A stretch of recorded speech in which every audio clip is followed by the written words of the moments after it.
Welcome back, everybody. It is the Loudini Rock and Roll Circus. My name is Lou Lombardi, a.k.a. Loudini. Shout at the Devil was Motley Crue's breakthrough success, selling 200,000 copies in its first 2 weeks. That's like, what, 20,000 copies a week? Never mind. We're not doing the math. The album's title and the band's use of a pentagram caused a great deal of controversy upon its 1983 release, as Christian and conservative groups claimed that the band was encouraging their listeners to worship Satan. Okay, on this week's Loudini Rock and Roll Circus podcast, we're going to take a look back at this breakout album, amazing album, and we'll explore the music and the so-called controversy as we shout at the devil. You're listening to the Loudini Rock and Roll Circus, changing rock history one podcast at a time.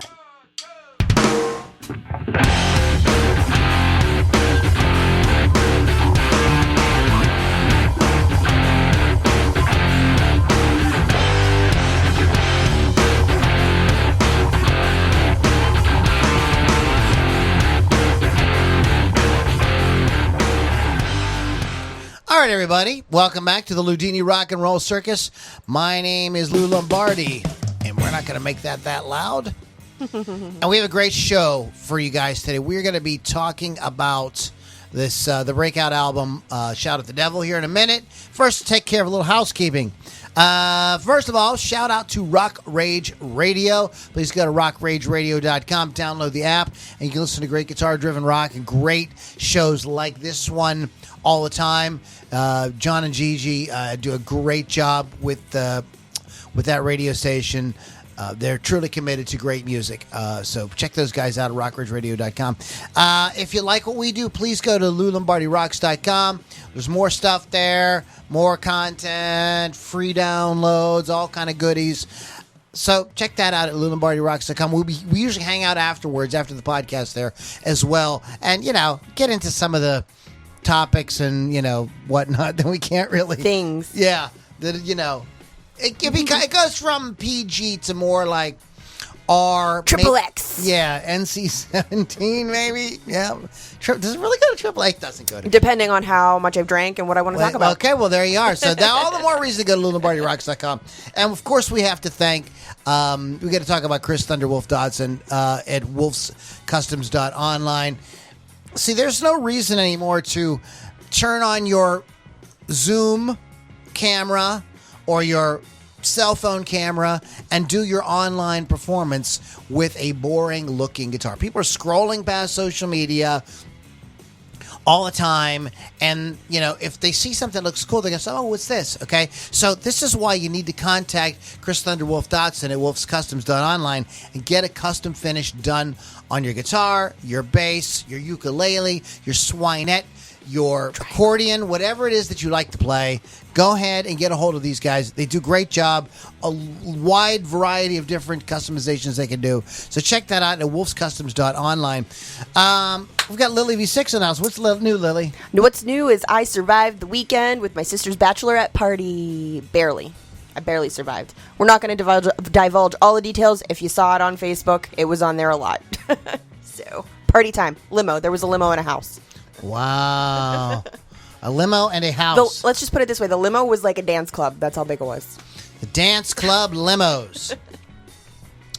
All right, guys. We are going to get into the topic here in a few minutes. I have some bands we've never played before, courtesy of Lily V6. Lily is a rock connoisseur, as well as she has her own show on Rock Rage Radio on Thursday nights. So she knows a lot of bands. And so I had been, nothing against Flying Joes and Reign of Z and all the amazing bands we've been playing for months and months and months. But sometimes you just I just want to mix it up. I feel I'm trying to commit. I'm part of the reason for doing the show is to bring you guys new music, the bands you probably haven't heard before, stuff that you're not hearing, not even on Sirius XM or anything like that. We're trying to be kind of tastemakers here and say, hey, you might want to check this out. So we've got Sister Salvation, Unbroken Soul, and Blood Union tonight. Nice. We're going to start with Sister Salvation, Breathe on the Loudini Rock and Roll Circus.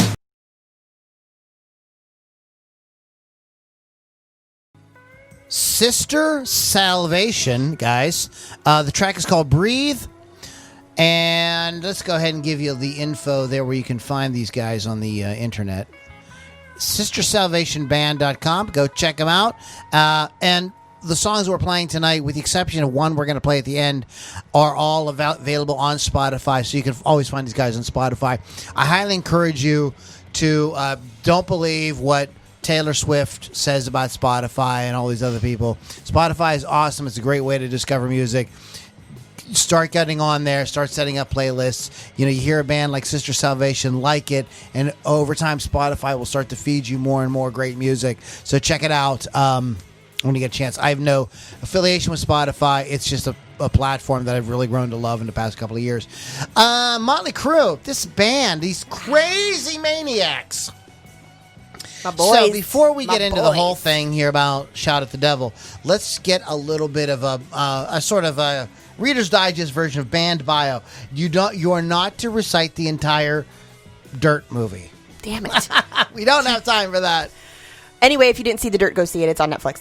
All right, Shout at the Devil, second album from the American heavy metal band Mötley Crüe, released in September of 1983.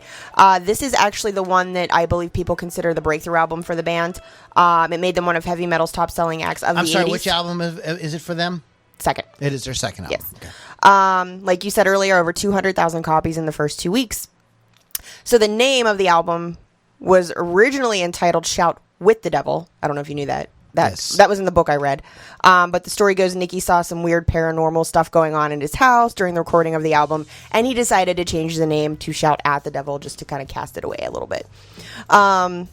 You did mention about the controversy with the release from Christians and conservatives stating the band was encouraging the worship of Satan. Not really true. They just liked it because it was cool. The Pentagram actually came from Nicky's former band with Blackie Lawless called Sister. They were actually the first LA band to fuse the occult with like the theater rock stuff. And Blackie just said, you just use whatever you want. So Nicky took the Pentagram. And that's everything that Nicky did at that time. He was a new band. He thought it was just cool. It wasn't because he was worshiping Satan or any of that weird stuff. They did re-release the album with a new cover showing the four members of the band, though. I do have the original at home framed. Never taking it out of the case again. I'm sure it's been reissued, though, with the original cover if you want. I'm sure somebody can get it somewhere. I'm going to tell you guys a little something I saw on YouTube last night about that, but go ahead. Yeah. The album came out with mixed reviews. Some people said it was unoriginal. Some people said it was just cheap thrills to jaded teenagers. Rolling Stone, of course, hated it, but now it's on their top heavy metal albums of all time because that's how Rolling Stone works. All Music gave a positive review stating it was their best album and it displays Crue's sleazy, notorious, and entertaining metal at its best. Did peak at number 17 on the Billboard, and it's got a quadruple platinum as of May of 1997 with zero, at the time of its release, zero marketing and publicity from the record label. They didn't help at all. In fact, they even got kicked off as the opening act for Kiss's. I want to talk about that. Oh, you want to talk about that? Okay. I want to go, but first I want to go back to something you said about Shout with the Devil. Okay. Tom, I think his name is Zudat, who signed the band to Elektra Records, told the author of Crue's biography that Nikki Sixx was exploring Satanism at the time and wanted to call the album Shout with the Devil.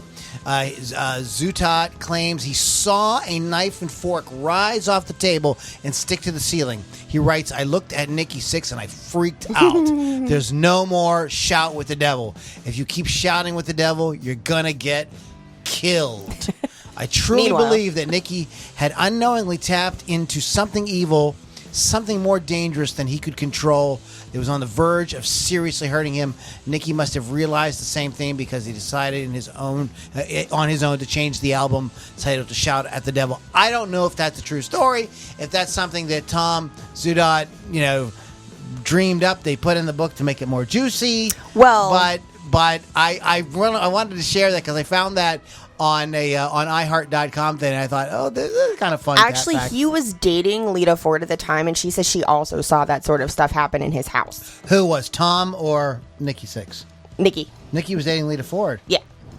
She really made the rounds. Yeah, legit. I mean, I hate to, I wouldn't call her a slut, but she's kind of a... She's a female rock star. Of course she's going to take with all the hot guys right up front. I would. I'd do it.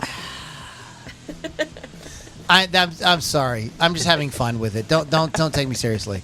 Don't take me seriously. I'm just having a good time with the whole topic. I mean, when you're talking about a band like Motley Crue, you can't take like that stuff too seriously because those guys were all about partying, girls, screwing, chicks, drugs, sex, rock and roll. Yeah. Sex, drugs, and rock and roll. That's what they were. They epitomized that. Getting BJ's under a table at a bar. What I'm really hoping is that young kids who are just like kind of starting to get into music, I hope that they watch The Dirt on Netflix, and maybe we'll see a rebirth of rock in a few years. They'll realize how much fun rock really is. So,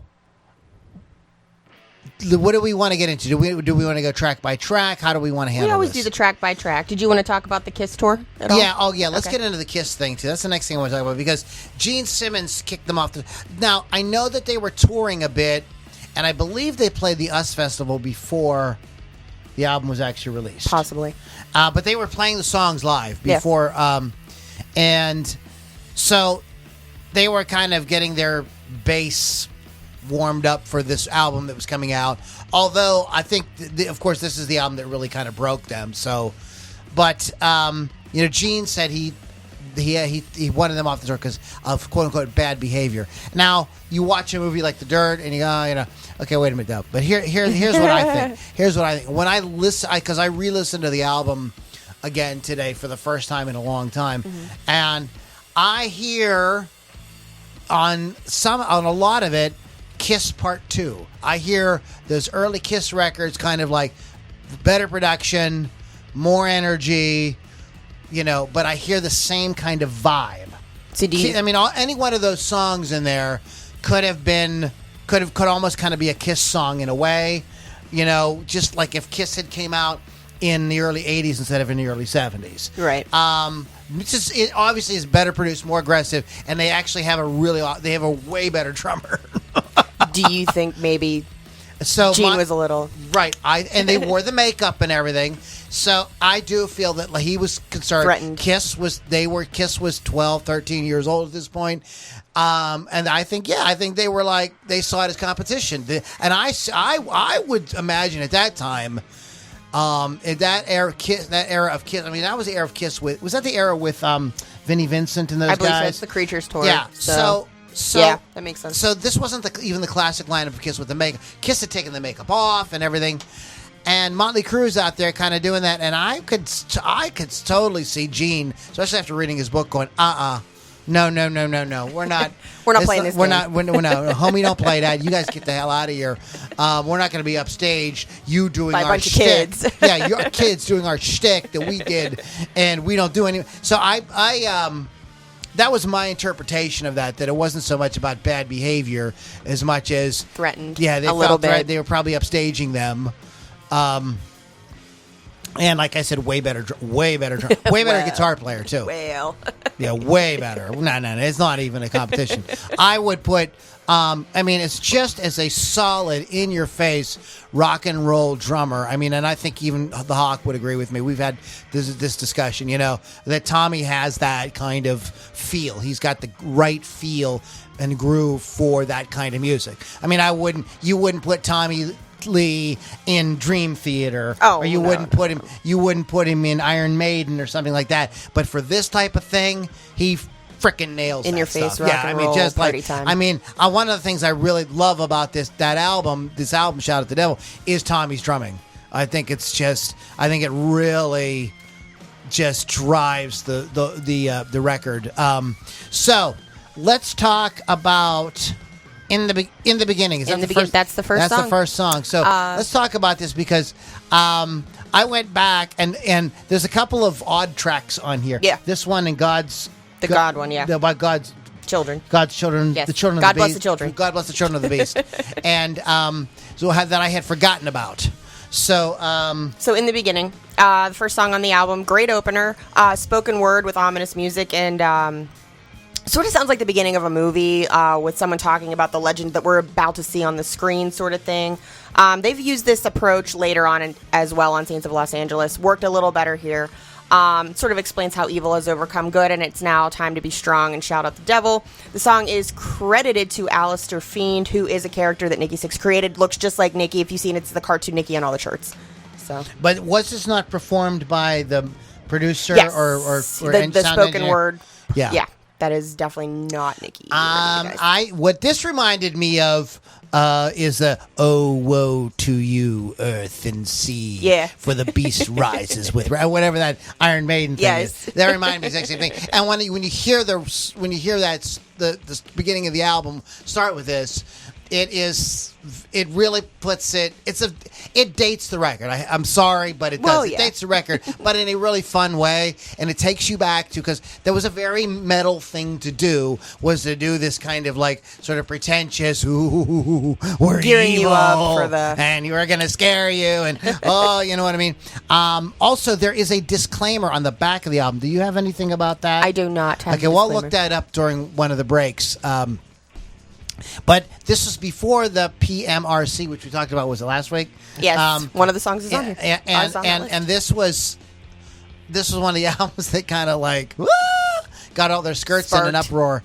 But and you're going to see why as we continue through the record. But so it has this like kind of pretentious metal cliche kind of intro thing that, in like I said, going back listening to it 30 years later or whatever it is, you realize it's just fun, just a lot of fun, and it kind of sets you up. It's like going to see one of those Peter Cushing movies, with Christopher Lee, it's like kind of like those ones like Hammer horror kind of thing. It kind of sets you up for that. Although I don't think I don't think that's what they're doing musically. No, I think when they get into the music,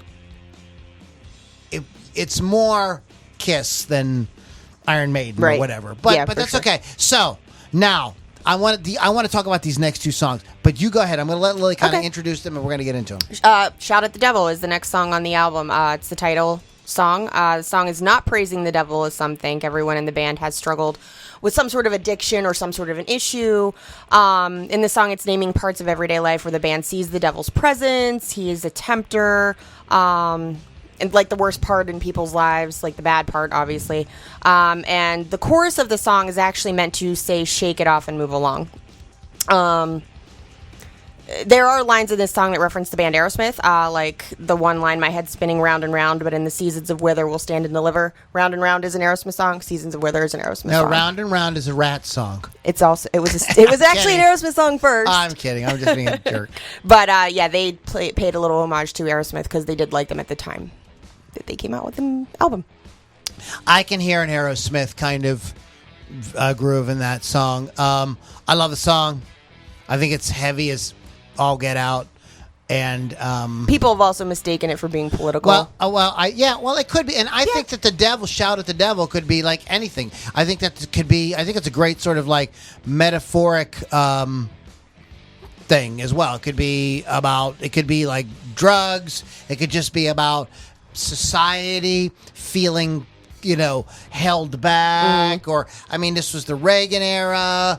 People. There was a lot of sort of conservative kind of like vibe in the air as well. And so, that's what musicians are always doing. Pushing back and forth against the culture. Yeah. The culture goes one way. A lot of musicians, artists, they go in the other way. The culture swings this way. It goes back and forth. Have you ever been to a cruise show where they played this live? Obviously, they play it at every show. But when they, if you're not sitting like way up close and you're in the audience, they do have a screen going up. Currently, in the last 10 years, they've had George Bush dressed as like in devil outfit. So maybe. So now, you can apply it to whatever your sweet little imagination wants to apply it to. I guess is what I'm trying to say with that. Next song is one of my most favorite songs ever in the whole world. It's "Looks That Kill." Used to want it to be like my theme song, but I changed that. It gave their band their first national music video exposure on MTV. It introduced fans to the soon-to-be recognizable voice of Vince Neil. It's supposed to be... a lot of people think, and he's sort of mentioned, that it's supposed to be about his mother. He didn't have a very good relationship with his mother at all, and he sort of used this as an outlet to sort of say how horrible she was. And it's directed towards her. The video for the song is one of the cheesiest videos ever created, but I do love it. It's very primal. These women are dressed like cave women, and they're being locked up by the band who are carrying all these torches. decked out in their glam, and the head Xena chick comes to save them, much to their dismay. Head Xena chick. But it was a huge success and it redefined MTV. Prior to this video, they were mainly focused on the synth pop bands that were coming out at the time, out of London and everything. So, big deal song. Okay. Here's the way I heard a YouTuber say this yesterday, and I completely agreed. And I've thought this for years. And Lily and I can discuss this. Okay. Because I have a feeling I know which side you're going to come down on. Okay. I think that there are two kinds of Motley Crue fans. Okay. I think there are the Shout at the Devil Motley Crue fans, and I think there are the Looks That Kill Motley Crue fans. I am a Shout at the Devil. So you're more of the sort of sinister. I like that, and I like the groove of that and everything. Don't get me wrong. This album is so amazing. The next song is Looks to Kill, which is an amazing super glam song. Yeah, it's super glam, but it is a great song. I love the song. So, and I would imagine you're Looks to Kill. Of course I am. Okay. Of course I am. Okay, what I'm going to do real quick here, if I can make it work out here, is I want to Looks That Kill, because I have to know this. I've been listening to this song since 1983. Oh, you looking up something you might not know? And I remember we played this in a band, and nobody had access to the lyrics. So we sat in the music school at Cogswell Hall at IUB, playing it on a cassette version over and over, trying to figure out what the lyrics are. We sat there with our singer, and we had no idea. Okay. So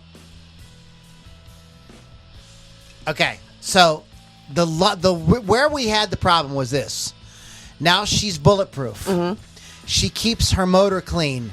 Oh, and believe me, she's a number 13. What we thought he was saying was she isn't over 14. Oh, okay. And we were laughing, you know what I mean? Thinking this is a really dirty so song. Dirty. It's still kind of dirty. Clock strikes midnight. She's looking louder and louder. She's going to turn on her juice boy, then she'll turn on the power. Yeah. I had we had no clue. Mm-hmm. And you would someday I have to tell you what we thought the words to "You Shook Me All Night Long" were. I had a lot of wrong lyrics on that when I first listened to that. Sure. I really had to. I just wanted to take a minute and pull that song up because. You just needed to clarify. I listened to it again today, and I'm like, what are they saying? And every time I think about it, I think about me and Sammy Gabud and Greg Rapp listening to it and trying to write the lyrics down. And she isn't over 14. We're like, laughing, that's so dirty, And it's kind of rapey. I know, I get it. We were pervs. You were children. It was the 80s. So we're going to come back and talk about some more of this really fun album. I listened to it again today, and Party time. Yeah, it's really good. It sounds good. It's a really great raw, in-your-face rock and roll record. This is another band that Lily introduced me to today. This is a band called Unbroken Soul, Maelstrom on the Loudini Rock and Roll Circus.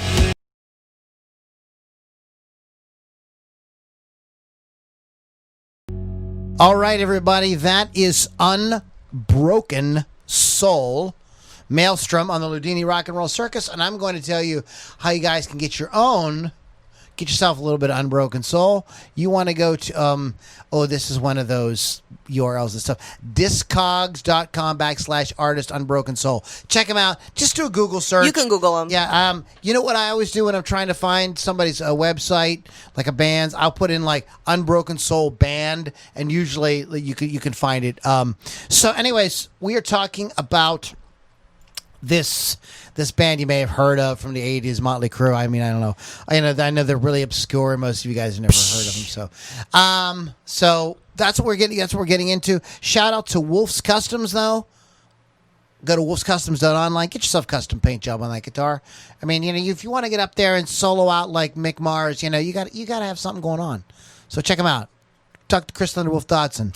He will hook you right. He knows what's up. Right the F up. So we are going through the tracks here. To the tracks.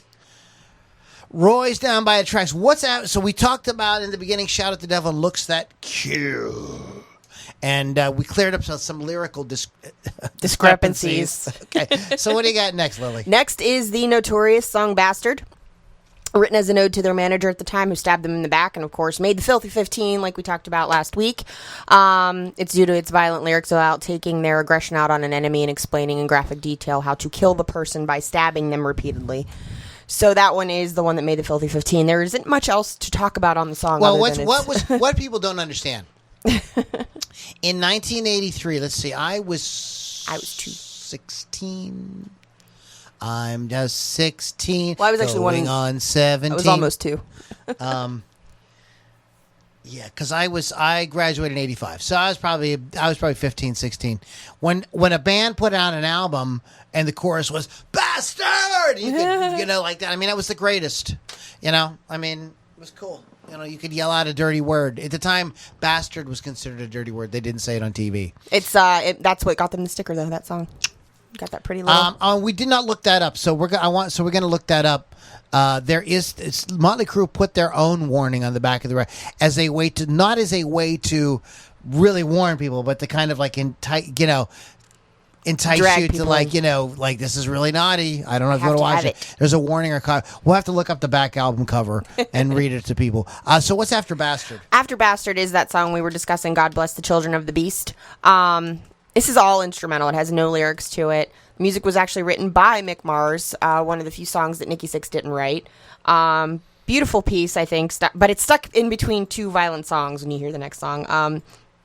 That's about it on that, but it is beautiful. I do love it. But it's called Children. God Bless the Children of the Beast. Yes. Why would God bless the children of the beast?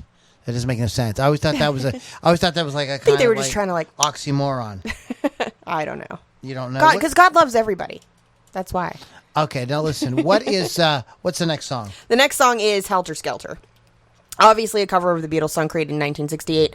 The song allegedly inspired mass murderer Charles Manson. Nicky was actually not a huge Beatles fan, but he does list Helter Skelter and the White Album among his favorites of all time. I don't think it really needed to be included in the album, but it was, they did a nice hard version of it. I'm sure it was included because of the meaning behind it, and it sort of fits with the theme of the album, so their version of it's cool. Yeah, I think it's a cool version of it. It got a lot of crap, and because, all right. The Beatles now, okay, are really, really old music, okay? But at the time, in 1983, the Beatles came out in the 60s. It was around like 20 years, something like that, a little bit less. 15-ish. And people were still enamored with the Beatles.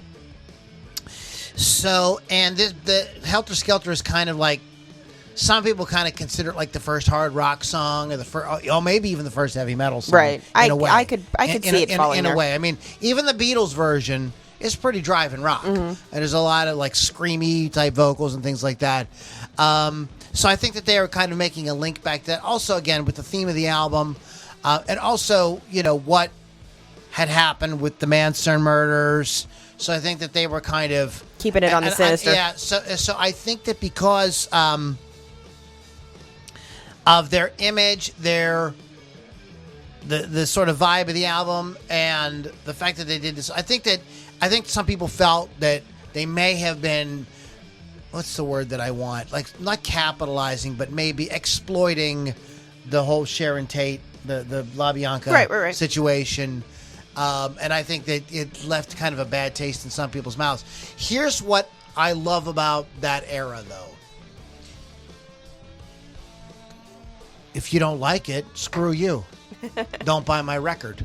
Exactly. We need that now. You don't like it, don't listen to my podcast. Turn off my YouTube channel. You don't like it, go look at something else. Go listen to somebody else. You don't have to like what I have to say. I have a right to say it. Artists have to have the freedom, whether you like what they say or not. That's what being an artist is all about. It's self-expression. And that's just what these guys were doing, Maybe you thought it. Maybe you think it's cheesy. Maybe you think it's dumb. Maybe you think they look weird. Whatever. But that's their right to do it, and a lot of people liked it. And I also think that it got them. That song got on the radio, but people, it was kind of a curiosity. Again, there's some people thought it was in bad taste, but I I remember, kind of arguing with friends, not arguing, but discussing it with friends when it came out. And my one friend just kind of felt like it was cheesy, but I liked it. And I thought it made sense, right? It fits. It fits. It if the foo shits, right? I don't know what else to say about it. It's the Beatles, and it's heavy, and Motley Crue did it. And you know who else did this song a few years after this? Who? A little band from Ireland named U2. Oh, I didn't even know. They have a version of it as well. And they got crap for doing it, too. Of course. Well, everybody's going to get crap for doing it, I'm sure. You can't come with the Beatles. You'll never be as good. You suck. What do we have after we get to the top and you down to the top of the slide? And I don't remember the words when I go for a ride. All right. What do you got? Next song is Red Hot, starting off the second side of the album, or song number 7 on the CD. Fast-paced, rebellious youth song. Red Hot is I just love the chorus. Red Hot. Every time I hear it, I have to do the fist thing. The lyrics are talking about how the band understands what it's like to be young. They're basically sort of standing up for the youth in the song because they were young when they started and rebellious, and they just were sticking it to the man, basically. So just sort of an anthem kind of thing. Sticking it to the man. That's what rock is all about. This is how we stick it to the man. Isn't that what Jack Black told us? Stick it to the man. Itis. Exactly. Red Hot. It was not the song. When I saw the title of the song, I thought it was a different song. So never mind. I don't want to get into that. What's after Red Hot? After Red Hot is Too Young to Fall in Love. This is sort of the bitter breakup song on the album. They're comparing love with the girl they're speaking of to a guillotine. I kind of feel like that's bad. I don't know. Love's a guillotine. They don't want to waste their youth falling in love. This is one of Nicky's favorite songs due to McNar's guitar solo in the song. It was one of their hits on the album, but somehow it was left off of their compilation albums like Decade of Decadence. And it did end up eventually on Greatest Hits, but not the first time around. It was also included in Grand Theft Auto Vice City on the fictional station V-Rock. Don't you hate when you buy a compilation, or not a compilation, but you buy a Greatest Hits, and the one song you really want love is not on there? Aerosmith has done that so many times. Well, Peter Gabriel, on his Greatest Hits, he doesn't have In Your Eyes. Oh. Why? Are you kidding me? Everybody loves that song. Well, most people love that song. I always thought it was kind of a conspiracy to get you to go out and buy another record just so you can have that song. Could be a thing. It was really annoying in the era of cassettes, because to hear the songs you wanted to hear, you had to fast forward and rewind, and then you would ruin the cassette. Doing it too many times ruined the cassette. I hated when they never came out with the singles, and then you had to buy the whole cassette and say you only like 2 songs on the entire cassette. It's like, I just spent this much on You bought this. cassette singles? Oh, come on! I did that.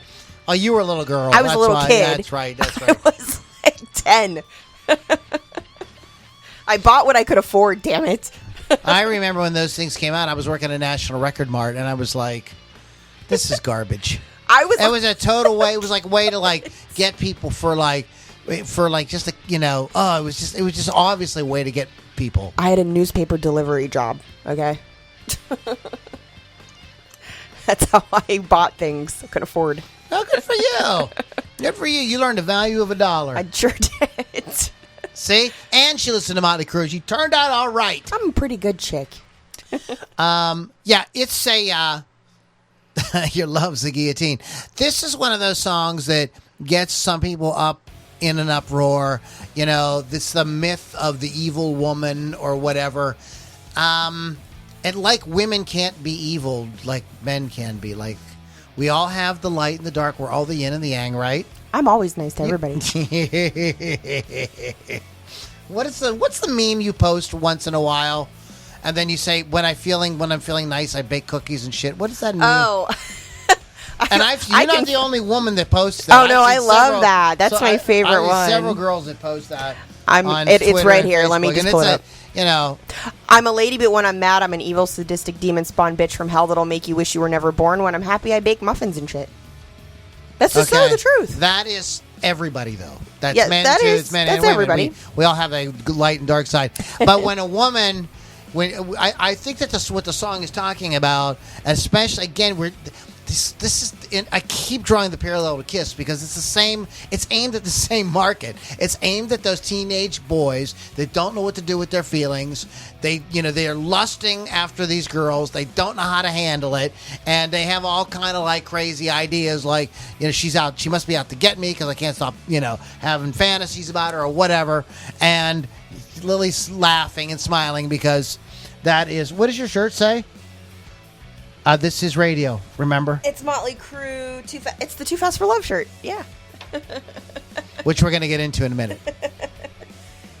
But You're Too Young to Fall in Love has that, I think it has that sentiment that a lot of boys could totally relate to in that 14 to 16 kind of where you don't know how to handle your emotions. You 14 don't know why. to 25. And 14 to 55. Where, the girl... And what it is a lot of times too, the girls you're looking at and you want and stuff, it's not that they're being evil, they're just as awkward as you are. Pretty much. They don't know what they're doing either. And so we make up these dramas in our head. But it's a lot of fun, and I think that the song reflects that. And I don't think you should take the line "Your love's a guillotine" like literally. Sure. So what's after Too Young to Fall in Love? After Too Young to Fall in Love is Knock 'Em Dead, Kid.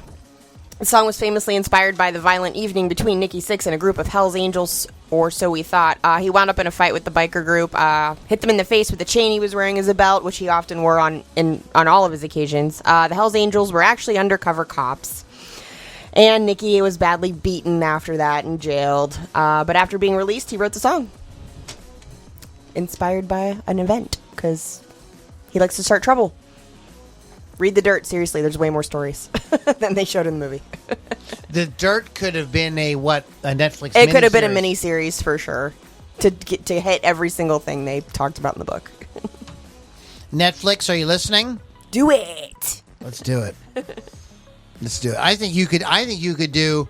I think what they should do is each season put out a miniseries based on a different band. I think that'd be wonderful if they did that. Because they all, honestly. I mean, like if you start in the 70s and you go through the 80s, I mean, there's material to last forever, for years. For now, yeah. So what's after Knock 'Em Dead? 10 Seconds to Love.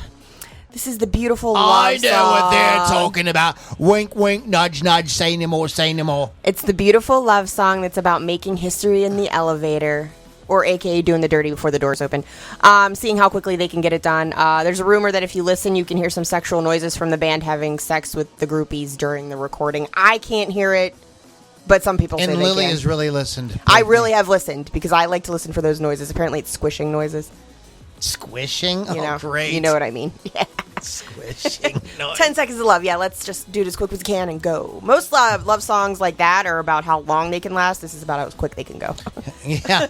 Look, 10 seconds. Well, again, when you're 14, how long do you think you're going to last? Probably 10 seconds. Right. Maybe 12. I don't know. I didn't do it when I was 14, so I don't know.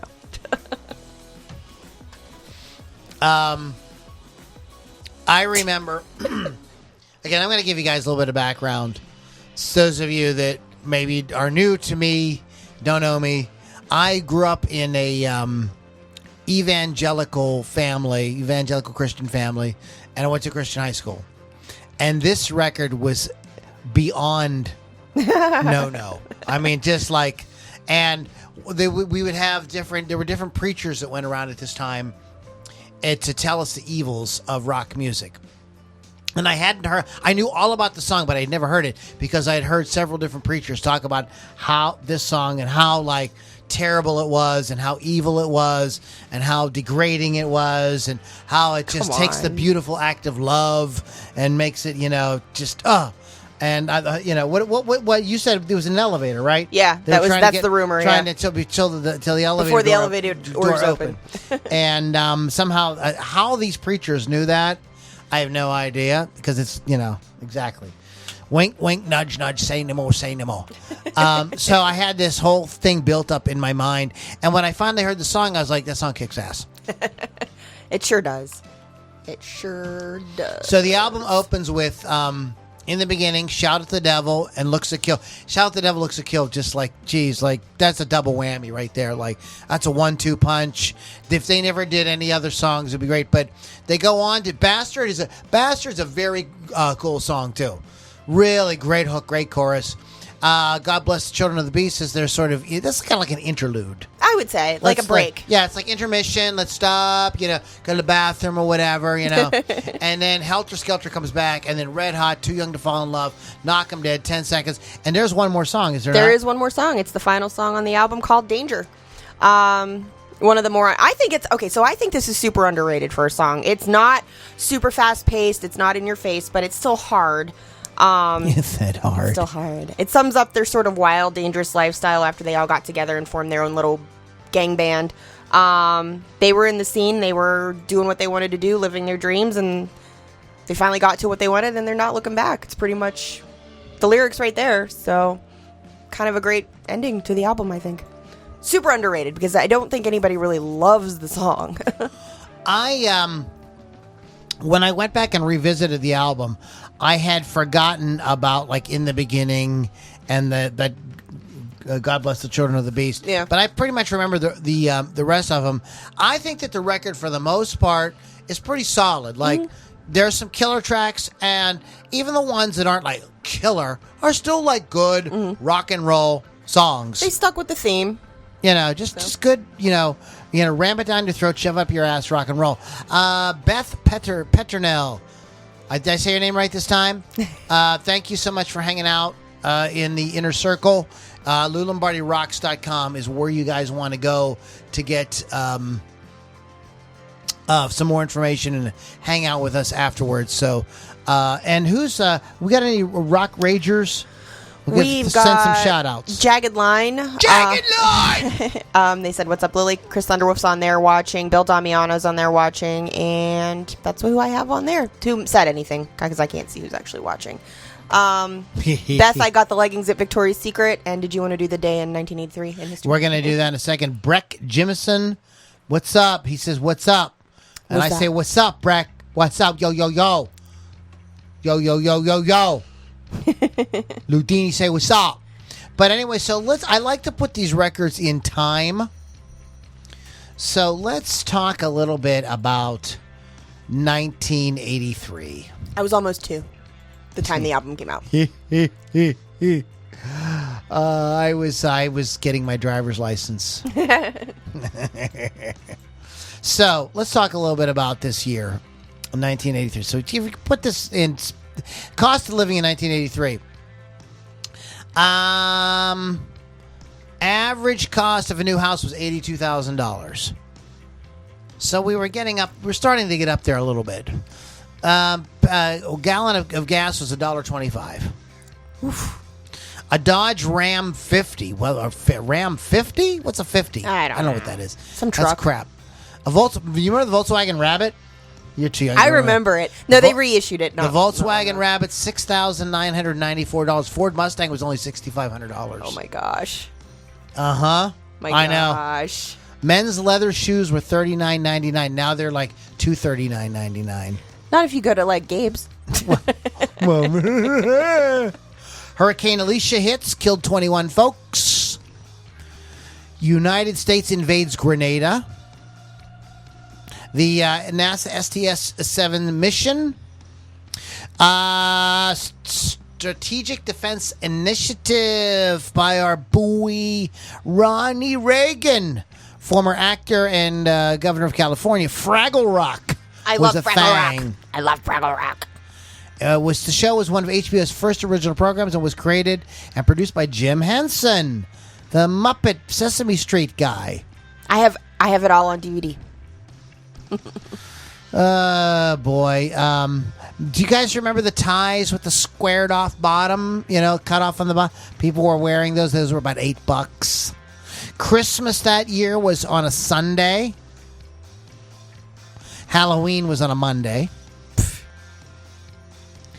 Let's see what else happened. There was an earthquake. There was a little earthquake in New York. Weird, huh? 5.2. I know. U.S. unemployment rises to 12 million, the highest figure since 1941. Sally Ride on June 18th becomes the first American woman in space on the Space Shuttle Challenger, and we all know how that turned out. Margaret Thatcher wins a landslide victory in general elections in the UK. Big upset, because people never thought that the Conservative Party would ever do anything ever again in England. And, these tides, right? They're always swinging, always going one direction and we go over to the other direction.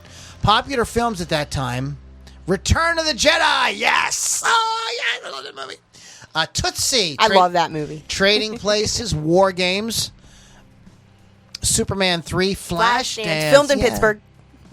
Staying Alive, which was the sequel to Saturday Night Fever. Yep. National Lampoon's Vacation. Oh, that's classic, right? That's a great movie. Never Say Never Again, Terms of Endearment, Hyantol, Educating Rita, which is a fun movie. Popular musicians, and it's sad, Motley Crue is not on this list. Phil Collins, The Police, Hot Chocolate. Yes, I listen to that quite often. Okay, Hot Chocolate is on there, but Motley Crue is not. That's because the album came out in September. They didn't have a chance. David Bowie. What did Johnny Cash have out in 1983? How the hell should I know? Culture Club, Duran Duran, Pink Floyd, Ozzy Osbourne, Lionel Richie, All Night Long. Michael Jackson had big hits with Beat It and Billie Jean.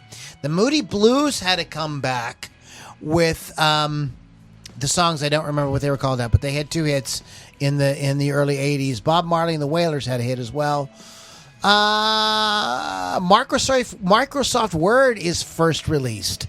Really? That's crazy. You are too young to remember, but the Swatch Watch I'm not too was young. Really that was a whole thing. That was still a thing when I was old enough to know better. Is anybody new? I can't remember. Okay, we mentioned Margaret Thatcher. So yeah, that was a kind of look back at 1983. So it's fun to put these albums in place, because nothing in art happens in a vacuum. It's all in response to culture and politics and economy and everything. Artists are just responding to what's going on. I'm not one of these people. I don't think very often that they create the culture. Sometimes they do. I mean, did you wear just one white glove after Michael Jackson came out? No, probably not. No. I know some people who but did. A lot of girls dressed like Madonna. A lot of girls dressed like Pat Benatar. A lot of girls dressed like Blondie. And Madonna, too. I remember going to the mall. And I think that might be, I don't know. I don't want to say if that was more of a, female thing or not. It probably was. Because that's maybe that's a fashion thing. It's all about the fashion. And that's what those girls were wearing. And that's who they wanted to be. I get it.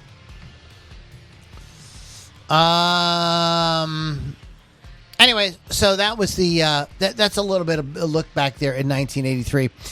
We're going to end with one more song here in a minute, but you have been listening to Loudini Rock and Roll Circus, our website, where the way to get us online is to go to LouLombardiRocks.com. There is LoudiniRockandRollCircus.com, of course.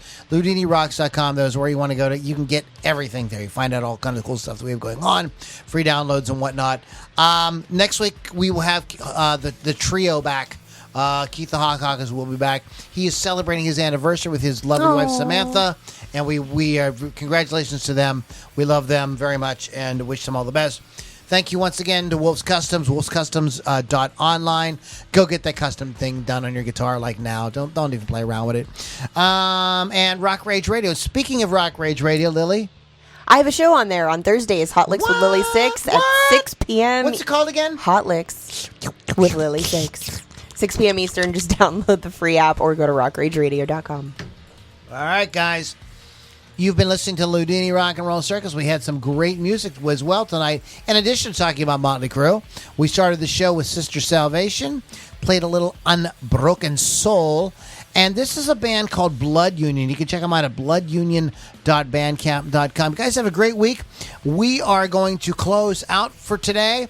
But you can always join us at LouLombardiRocks.com, where we're going to continue the party for a little bit. We're going to talk about what we're going to be doing next week. So you want to check that out, guys. Thanks for hanging out. We'll catch you on the next Loudini Rock and Roll Circus.